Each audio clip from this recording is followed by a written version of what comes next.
Hey guys, and welcome back to the J2 channel. As the train goes by me right now, this is your review of Group F as Belgium are out. The golden generation is over.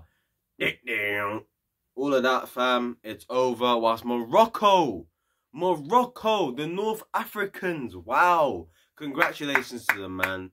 They topped the group on 7 points. Croatia do go through on 5 points. Belgium out, 3rd place with 3 points. And Canada with a big fat 0. 0 points for Canada. I think they're one of the only 2 teams to have 0 points in this tournament. Them and Qatar. So, yeah, it is what it is. Anyway, yeah, when you look at this group, man, I think overall, I would say that it's deserved. I do think Morocco deserved to top the group. I can't lie, if Croatia topped the group instead, I think that would have been alright as well. But I think Morocco probably deserve it. They edge it, I think, more in terms of who deserves to top the group. I thought they've been absolutely fantastic, especially in their last 2 games. And in today's game against, obviously, Canada, they did their job, man. I didn't watch the second half as I was focused on the Belgium game, but I watched bits and pieces of the first half. Obviously, I saw Ziyech's goal. I'm happy for him, man. You know, obviously, he's had a very good tournament alongside Christian Pulisic, you know, so from a Chelsea perspective, that's always good to see. But at the same time, also from a Chelsea perspective, it's like, you know, it just sort of shows that when, you know, Ziyech plays in his best position, he shows you exactly what he can do. And, yeah, it is what it is. And, you know, same goes with Pulisic, man. And it's funny how, you know, the systems created at their national teams is based around them, and they're both doing well. Now, I'm not saying Chelsea should base their systems around these 2 guys. I'm not saying that, but it just shows you what these guys can do, you know, when they're playing in the right position, in the right system, etc., etc. But overall, Morocco done well. Youssef En-Nesyri made history as well with his goal. He's the first ever Moroccan player to score at 2 different World Cups. So congratulations to him. Fair play to him. It was a really good finish. It was a ball from Hakimi. Obviously, you know, took a good first touch. Into the shot into the near post. It was too powerful for the goalkeeper. Goes into the back of the net. And obviously, the first goal was off the keeper's mistake. I don't know what he's doing coming out like that. Took a really poor touch. Lands to Ziyech. Ziyech stays composed. Puts in the back of the net. Left foot. Nice one. And yeah, happy for Morocco, man. They deserve to go through, definitely. Obviously, if they do go through, they'll most likely face whoever comes second in Group E. So we're looking at either Japan, Costa Rica, or Germany. If I was to put money on the line, I think it's going to be Germany, to be honest with you. Meaning I do think Japan are going to lose tonight. Meaning Croatia, who finished second, are probably going to face Spain, who I think will top the group and beat Japan tonight. So yeah, we'll get to the review of that group later on tonight. But in terms of this one, look, this game, Croatia versus Belgium. I mean, wow. I mean, the first half, dead. I can't lie, a little bit dead from both teams. Not really many chances created. It was pretty tense. You were seeing nothing from De Bruyne once again. I mean, in the second half, you saw little bits and pieces of his quality here and there, but in the end, it just wasn't enough. And the Belgium golden generation is over. It's over, man. I'll be shocked if I see De Bruyne at another tournament, to be honest with you. Maybe he might make it, but I'll definitely be shocked if, like, Hazard does, considering the path he's going right now. You know, Vertonghen, Alderweireld, Witsel, these guys should not be at the next Belgium tournament. And I think, like Roberto Martinez said in his interview, you know, I think it's time for a new generation of players to come in. You know, there's Tielemans, there's Doku, there's that Fairs guy, I think, from Leicester City as well, who, by the way, I'm absolutely flabbergasted that he did not play a single game for Belgium in this tournament. You're telling me he can't get into that back line? Are you kidding me? You can't tell me he can't get into that back line of Belgium. Really? I'm pretty sure I saw Castagna play at centre-back at one stage. I'm pretty sure that was against Morocco. I mean, absolutely shocking. I can't believe it. But yeah, man, there's him as well. There's Onana, who obviously was suspended for today's game. You know, so I guess Doku as well. You know, so there's a couple players that, you know, that's going to be young, talented, full of energy that will come in for Belgium, I think, now in future tournaments. And I think this is now the official end of the golden generation. And I can't lie, I think the best thing we're going to remember about this golden generation is Hazard really having masterclasses and almost carrying them and just being their best player during it, especially in 2018. You know, Hazard's tournament here wasn't, you know, the best, but it wasn't absolutely awful. Obviously, we all knew what happened. Well, we didn't all know what happened, but like, we heard the reports after the loss against Morocco that there was a bust-up between the players. You know, apparently Hazard had said something to De Bruyne and Vertonghen. Vertonghen had said stuff. Lukaku had to break it all up. Yeah, it was just really toxic, apparently, within that dressing room.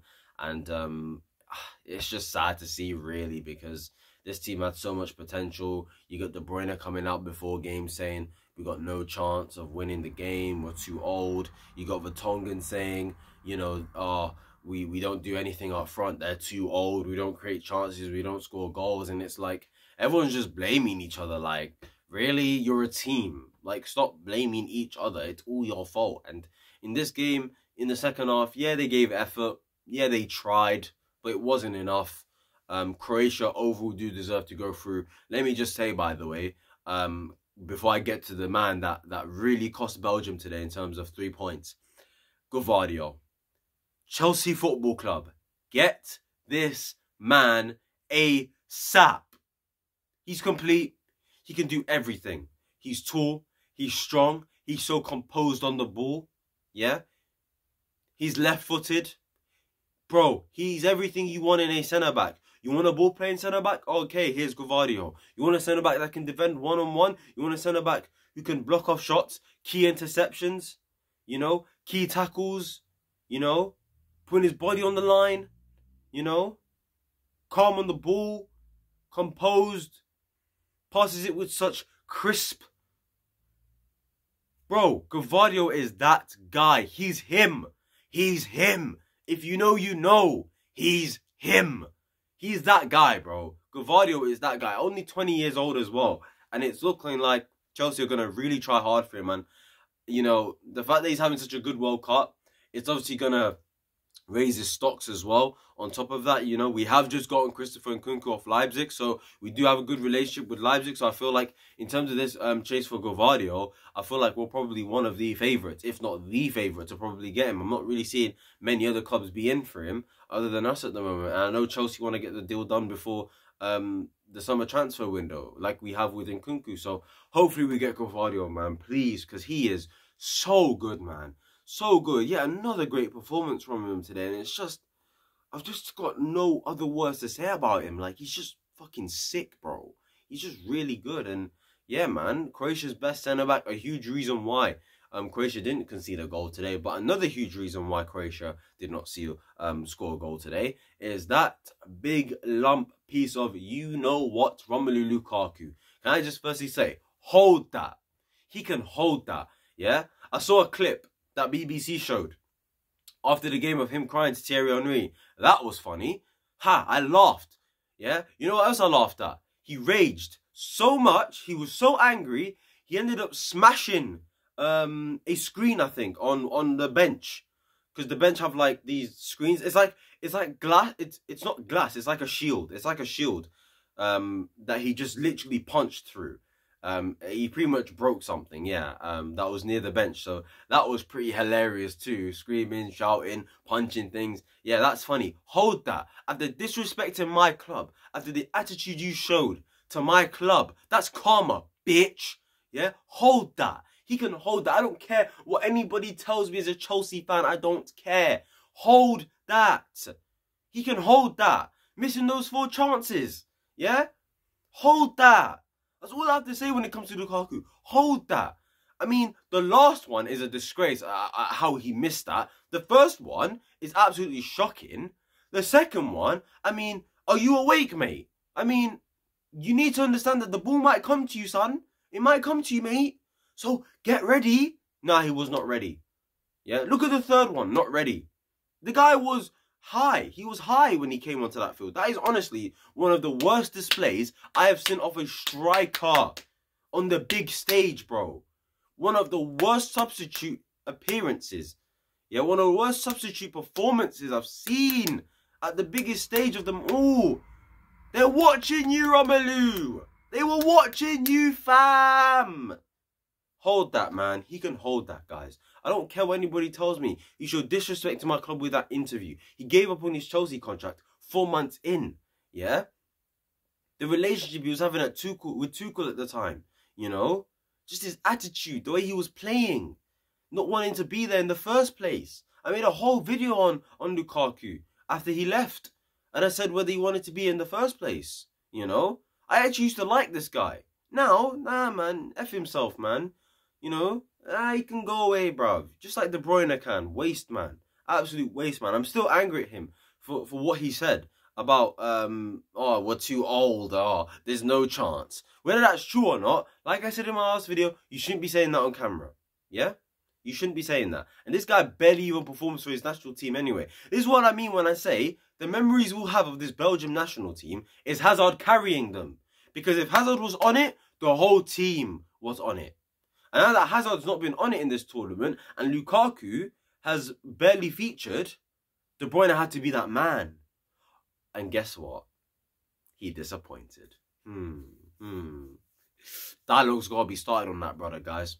Dialogue has to be started. But yeah, man, Belgium definitely deserved to go out. They didn't do enough. Roberto Martinez still sticking with the back three. Some of his lineups were very weird. Not playing Onana in the first game. Not playing Doku enough. What? When you need a goal, you start bringing on Doku now. Now is when you want to bring on Doku. Where was Doku in the previous 2 games? Why wasn't Trossard starting more games in this World Cup?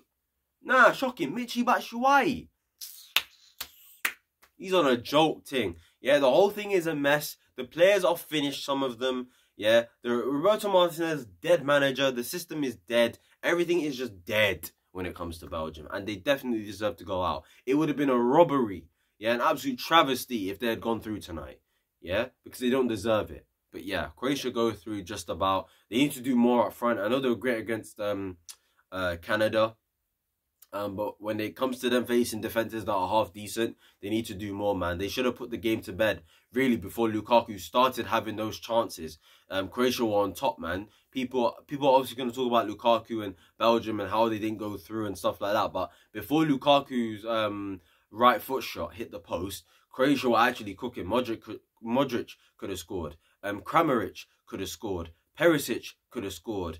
Yeah, like loads of their players could have scored, man. Brozovic could have scored. So let's be honest, Croatia should have probably been 1-0 up at least, even before Belgium really started going for it. So yeah, it is what it is. I think overall they deserve to go through. They'll likely face Spain next in the group stage in the around the 16. So we'll see how that goes. And yeah, that's it, guys. That's been your Group F review. Morocco topped the group with 7 points. Absolutely deserved. They deserve to go through top. Well done to them. Croatia in second place. They did just enough to go through overall. So you know what? They do deserve that. Belgium definitely don't deserve to go through. Despite that narrow win against Canada. They didn't even deserve to win that game, if we're really being honest. And Canada, yeah, they were good in their first game, but in the Croatia game and in the game today against Morocco, they weren't really all that. So yeah, it is what it is. That's been your Group F review, guys. Please like, comment, subscribe, turn on those post notifications, follow my social media down below. And yeah, one last message to Lukaku: fucking hold that, you pussy.